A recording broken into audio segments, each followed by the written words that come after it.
Sabah al-Khair, good morning, dear listeners. You're listening to Radio 3CR on 855 AM and Palestine Remembered with Robert Martin, Nasser Mashni, and Yusuf Ahmed al-Rimawi.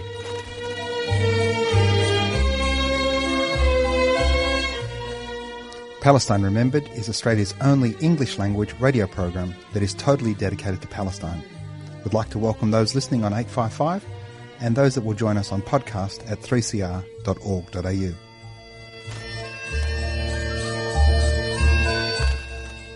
Thanks for joining us. Stay with us and enjoy the episode. Bringing you the news and views and the untold side of the Palestinian struggle for freedom from a Palestinian perspective. Good morning, Rob. How are you doing? Mate, I'm fabulous. How are you? A little bit stressed about our COVID situation here in Melbourne, but other than that, rocking and rolling, mate. We're not going to go back to any of that issues. Let's not moz it. Let's not do this. Everything's going to be okay. Everything's going to be okay. We're in the best city in the world. Yes. We're not in Palestine, but we're close. Yes. And we're going to have a little bit of a taste of Palestine with our very favourite Palestinian woman in Australia, Dr. Samah Sabawi. Good morning. Good morning. How are you? I'm good. I'm also really freaking out about COVID. But then again, what's new, right? Yeah, it's going to be okay. We'll remind our listeners exactly about you, Samah, because they all do know you, but you've got such a wonderful CV, and I think it's important to talk it through. Dr. Samah Sabawi is a Palestinian playwright, scholar, commentator, and poet. Her plays include Cries from the Land in 2003, Three Wishes, Tales of a City by the Sea, and Them in 2019. Samah has received 2 Drama Victoria Awards, a Green Room Award, and a place in the VCE drama curriculum for the latter 2 plays. Since 2014, Tales of a City by the Sea has been staged over 100 times in theatres and schools around the world. Now, today we're going to speak about your most recent play. It's a couple of years old, Them, and it's going on a huge tour, Samah. So tell us a little bit about Them, and then we're going to tell our listeners where they can see it. So make sure you've got your pen and paper ready, listeners, and the links will be in the podcast as well, so you can catch it later on. Tell us about Them, Samah. Yeah, so Them is a play that I wrote. I started writing in 2015, and it was born out of the absolute necessity to try to explore themes of refuge and exile at a time when refugees and asylum seekers were being demonized in so many countries around the world. It so happened that I was in Finland at the time when the Syrian refugee crisis broke out, and millions of refugees from Syria started to make their way into European countries. And where I was in Finland, there was a rising rhetoric against what they called the flood of refugees. And people took to the streets on the Finnish National Day to protest the coming of the asylum seekers and the refugees who they demonized in so many ways and called all kinds of vile names. And I was told on that day that it wasn't safe for me to leave my hotel room. And it was really daunting for me to be told that I was on the other end of the world in Finland, in a new country or a different country from where I was used to being. And yet the anti-refugee rhetoric was the same as what I was hearing in Australia as well. And it occurred to me that the whole world was turning its back on the people who needed help the most. And so I sat in my hotel room and, what do? You're stuck in a hotel room all day. You write a play. So I started imagining what is life like for refugees before they become refugees? What is it that compels anyone to leave their home? I think people who have lived lives of privilege cannot even fathom how difficult it is for anyone to leave their home and to seek shelter and asylum somewhere else. It is not a decision that is taken lightly. And so I started thinking about what is it like in those final few days before somebody needs to make that decision whether to leave or to stay in a war zone. And that's how my play was. That was the impetus of the writing of my play, Them. And of course, it's named Them because of the us and them rhetoric that was and still is quite prevalent in the world today. What makes it so easy to other somebody when it's them and not us? Exactly.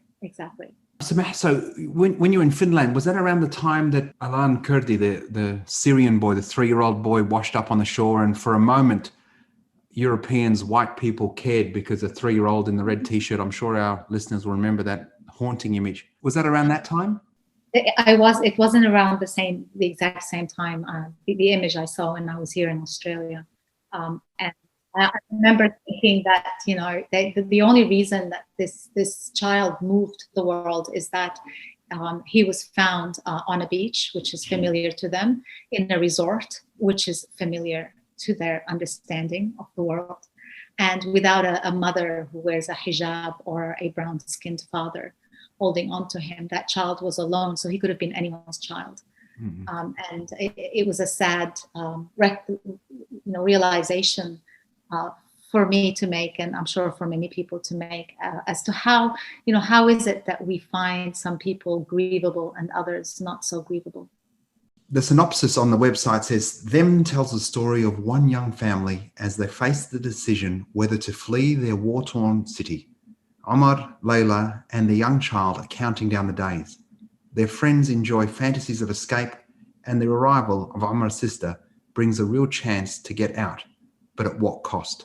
If listeners go to them by samahsabawi.com, them by SAMAHSABAWI.com, samahsabawi.com. The link will be in the podcast. If you go there, you can find out where this is showing, and it's showing at the Arts Centre in Melbourne, Riverlinks in Shepparton, Bunjil Place in Narre Warren, the Capitol in Bendigo, Casula Powerhouse in New South Wales. So there's going to be great opportunities to see this, listeners. So make sure you go onto the website, book your tickets. I understand, Samah, you were telling us before we came on air that we're selling out really quickly at the Arts Centre. Yes, we are. And it's wonderful to see that.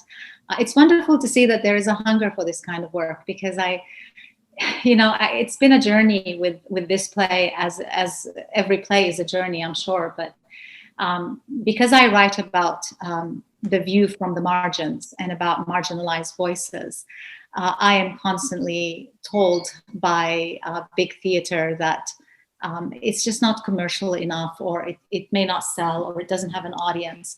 And so I'm really happy to prove them wrong again and again, and to show that there is a hunger for works that focus on social justice issues and focus on human rights issues. And, not to mention, have a lot of brown people on stage. It's nice to shake things up a little bit. So I was going to ask, is when you say that, I know that when you had the Tales of the Sea or the City, you had massive pushback. Are you having the same sort of pushback with this, or is this one a little bit more welcomed than the last one because it was due to Palestine and Israel? With Tales of a City by the Sea, the pushback did not come. I went straight to La Mama with Tales of a City by the Sea, and La Mama is a beautiful, magnificent, yeah, magnificent theater that is brave in the works that they present, and they do a fantastic job of giving platforms to new writers. And to embracing causes that the big theaters might find a little bit scary. And so with Tales of a City by the Sea, I went straight to La Mama, and they embraced it with so much love, and they were amazing. They were just amazing in every way possible. The pushback came from the Israeli lobby when the play was put on the Victorian curriculum of education. And for them, that put it on their radar, that the fact that a play that is set in Gaza, Tales of a City by the Sea, is completely, almost entirely set in Gaza against the backdrop of Gaza's bombardment in 2008 and 2009. And the main themes that it explores is love under siege and under the bombs, and the impact of Israel's siege and bombardment campaigns of Gaza on the lives of ordinary people. I focus totally on the lives of ordinary people, as I do in my new play, yeah. Because I think that humanity and stories of families and loved ones, they get lost in the politics. It's easy to demonize a people when you are presenting them in numbers and not stories. And so when the play was put on the Victoria curriculum of education, the Israeli lobby groups lost it. They weren't pleased? They weren't pleased, and they went to town. They tried to pressure the government into pressuring which is kind of funny because they thought that we lived in a dictatorship where you can make a call to the Ministry of Education or to the Prime Minister and say, this book needs to be removed. And then that happens like magic. And, some security guards come in the middle of the night and take the book off the shelf. And, I don't know, burn them, have a ceremony of burning them and punish everyone who's read them. Of course, I'm exaggerating, but yeah, of course. I think the most beautiful thing about that story of how it worked out in the end was that for the first time in my life as a Palestinian writer, I did not need to defend myself. I literally just sat back and I watched these incredible writers and intellectuals and people from the theater world who stood up and defended the work and defended the right of the work to remain on the VCE curriculum. And I felt that there was so much that change has finally happened. I remember you had that play done in Gaza and Australia at the same time too, didn't you? I did. I tried. I did try. It didn't happen because life resembles art, and art resembles life. And in our case, I was writing a play about Gaza being bombed. And just before we entered into rehearsals, we were supposed to open Tales in Gaza, in the West Bank, and in Melbourne at the same time. Gaza was bombed before we opened the show. And our production manager there lost family. There was a lot of losses, too many to count. People were broken, and it just was not appropriate to put on a show about the bombing of Gaza just after the bombing of Gaza. When it was actually happening. Just going back to your latest play, then, is it the same style? It's completely different. So Tales of the City by the Sea was born out of poetry. So it has a lot of poetic, it was very lyrical in the way it was presented. It was very intimate too, the setting, which I thought was fantastic. It just couldn't help but move you. Yeah, it had that different feel. Them is actually a lot funnier, and it's done a little bit differently. So it's conversation based, it's dialogue based. There are no long monologues like I had in Tales of a City by the Sea, and it's really different. It's a very different style. And the new play that I'm writing, if I can mention that, I'm actually writing a new play right now, which will have its first reading at La Mama at the end of this year. That's also different. So I try to not stick to the same style, just experiment with different forms of presenting in hope of reaching as many people as possible and really curing society of apathy when it comes to issues that we should all care about. Well, art can change the world. We should, before we move on, Samah, actually talk to how counterproductive Vinaya Devia Abramovich accusing you of anti-Semitism, and how beautiful it was that so many people rose to your defense, whether they were the theatre managers or teachers or writers, journalists. It was wonderful to see, as a fellow Palestinian, people rising to your defense. But in that very heavy-handed, authoritarian manner, the expectation that, a decree has been sent forth, release the hounds, close the gates, pull this play, it actually was counter. You ended up having to extend the season. It was sold out. The kids loved it. It really, really was a situation where they really hurt themselves in endeavoring to... Yeah, they did. And I mean, one of the things that they tried to do was to say that we need to change the community standards when it comes to the plays that get put on the curriculum. That got a lot of writers very upset because it reeked of censorship. They overreached, for sure, despite the fact that there was a happy ending to this, and despite the fact that life went on and the play has had a very long life since then and continues. We just had a reading in India about a month ago, which was beautifully done, a rehearsed reading in India. Despite all of that, the hurt that the actions of Dvir caused and continue to cause for me at a personal level, to know that somewhere on the internet, he has made these accusations that I have written an anti-Semitic play that depicts Jewish characters or Israeli characters as bloodthirsty and uses anti-Semitic tropes. The fact that it's still out there, it's a wound. I mean, I did get wounded. I'm not down, but it hurts. And that kind of behavior needs to stop because it's damaging.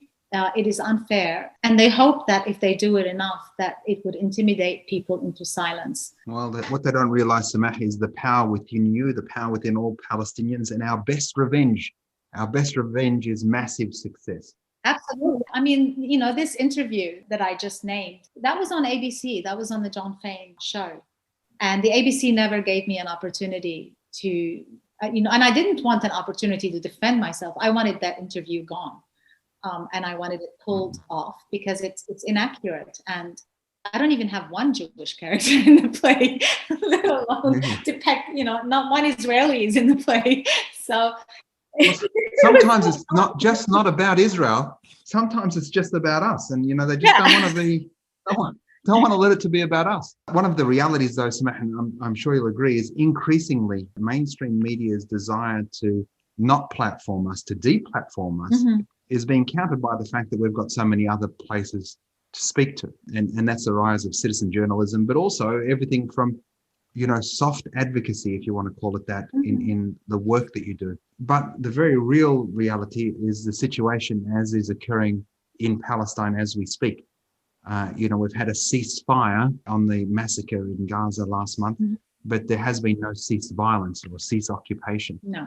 And in fact, things have turned from bad to worse for Palestinians living not only under the oppression of Zionism and the State of Israel, but also under the complicit subcontractor of that occupation now, the Palestinian Authority, with the murder of Nizar Banat a couple of weeks ago. And then most recently, the tragic death of Suha Jarrar, the daughter of Khalida Jarrar, who's a Palestinian Legislative Council member who's been incarcerated and asked to leave jail. She's due to get out in a couple of months, asked for a day pass, if you will, to attend her daughter's funeral, a daughter only in her early 30s. The Israelis, of course, do what apartheid countries do and denied her that. And interestingly, I saw today that in fact in 1969, on the 13th of July, so a day after Suha had passed away, that Nelson Mandela's own son died, Thembeka. And Nelson Mandela wasn't allowed to attend his son's funeral. And so when they talk about the parallels between Palestine and South Africa and Israel and the apartheid analogy isn't correct, well, here's an instance where it absolutely is correct. And when they talk about the parallels not being the same, they're right, they aren't the same. Israel is worse in its apartheid than South Africa ever was. Why don't you give us a bit of commentary, Samah, on the situation in Palestine today? Look, I mean, my heart goes out to Khalida Jarrar.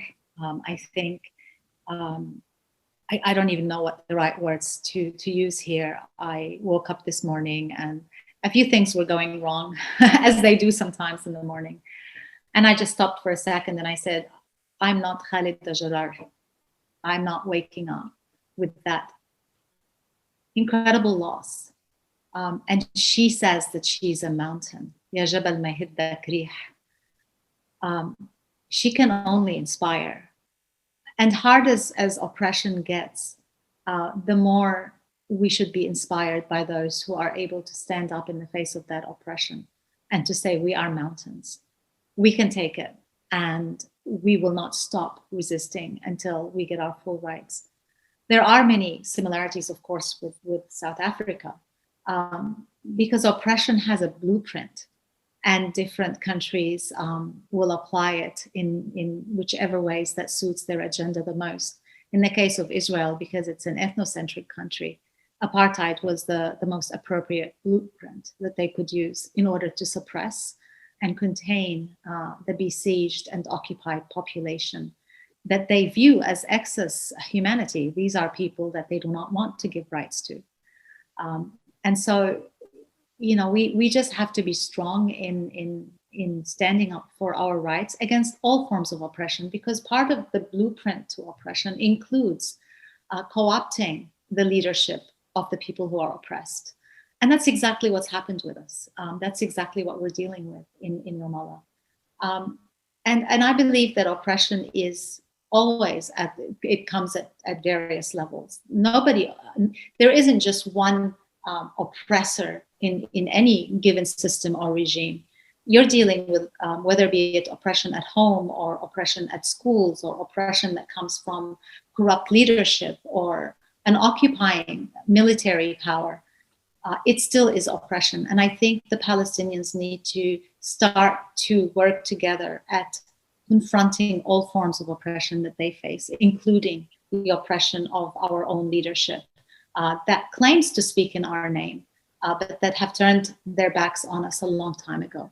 It's so sad that our people deserve so much better than the Vichy representation they're getting today.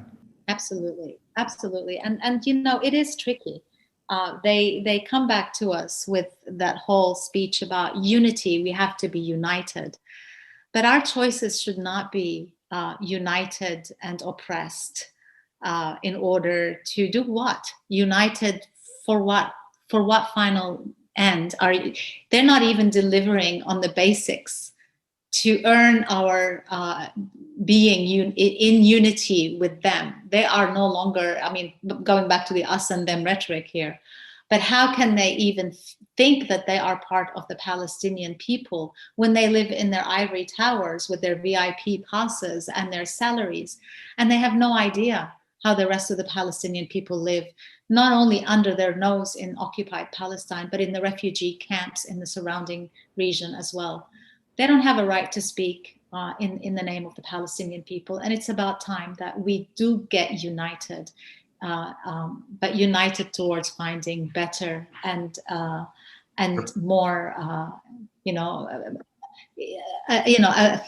more worthy representation than this. We deserve better than this. The sacrifices that the Palestinian people have made over the years, the sacrifice that Khalida Jarrar is making today, right now, is worth more than this. It's an endless question. But if there's no representation, what do they do now?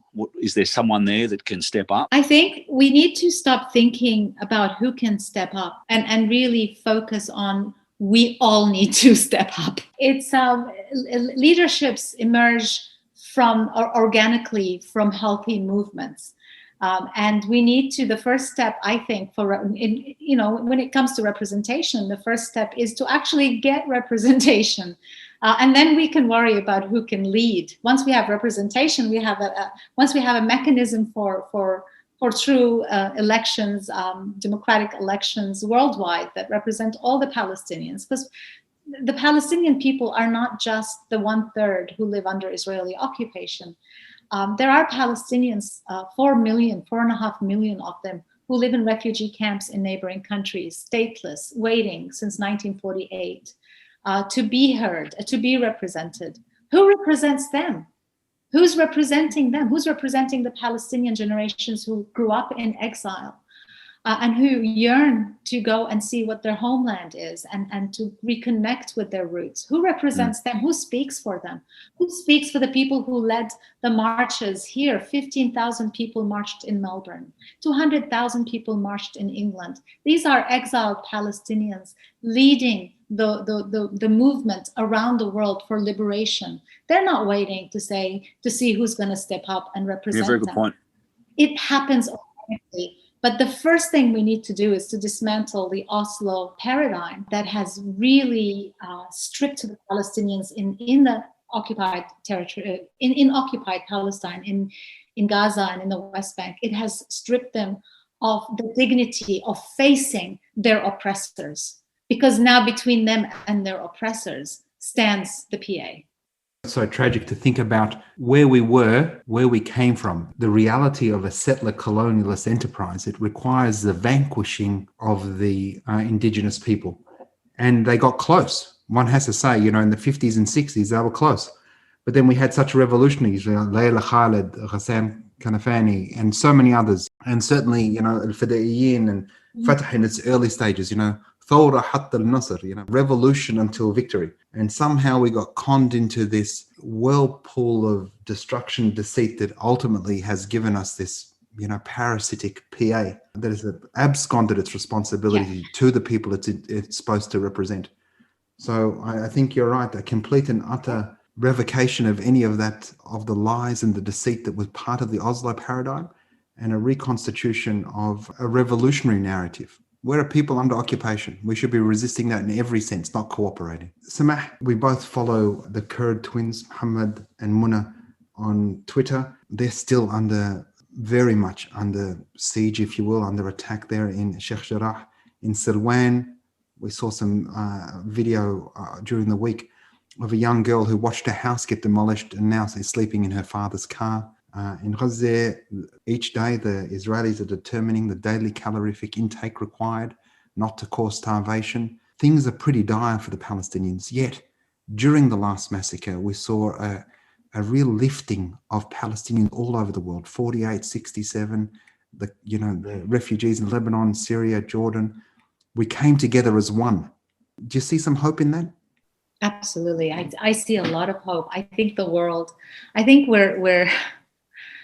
we are in a place that's better than any other time in terms of resistance and unity and connections. I felt connected to people all over the world, to Palestinians all over the world. And I saw Palestine in these young, the generation of young activists who, some of them have never been to Palestine, but yet they embodied everything that's beautiful about Palestine and the cause and the resistance.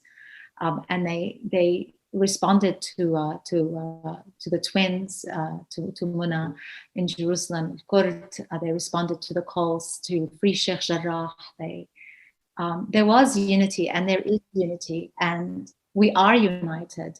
And I think what the Palestinian Authority has done is try to take a stab at this unity, because it endangers its very existence. Their backs to the wall, they're in a corner. And they're fighting for their existence right now. The Palestinian Authority is fighting for legitimacy and for relevance, and to see that the Palestinian people have moved on when they haven't, and they're still there, a big obstacle in the way. That's why they went hard on Nizar Banat. They wanted to make an example of him. They went there, and they've gone hard on others as well.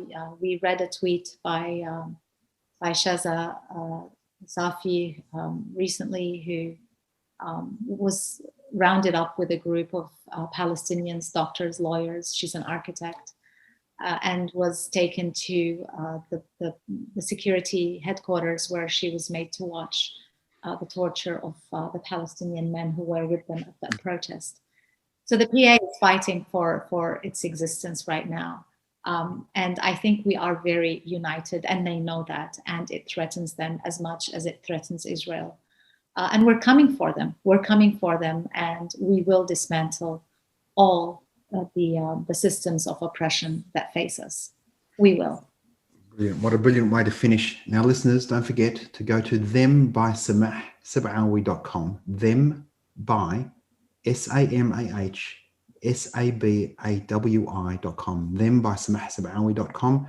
If you go to the 3CR webpage and look at Palestine Remembered, where the podcasts are, that link will be there as well. I hope to see you. We'll be at opening night. Rob's going to attend a couple of shows, I think. What was the cinema that was near you, the theatre near you, Rob? Bunjil Place, yeah. So I'll definitely be there. That's the Sabawi stronghold. It's a Sabawi stronghold. A lot of people who look like me. It is indeed, yes. I think so too. Big numbers out here. I think you've basically run the council. It's brilliant. Hardly a better way to finish the show, but we should also, I forgot to mention earlier on, congratulations for everything you've done, Samah. Congratulations on your PhD. It's great that you're getting the attention you deserve, that your art is getting the attention that it deserves, that Palestine is getting the space that it deserves. And you're a credit to yourself, to your people, and to your family. Thank you so very much. Thank you so much for having me on your show. Thanks. Thanks, listeners. Be sure to tune in next week. And remember, there's never been a better time for a free Palestine.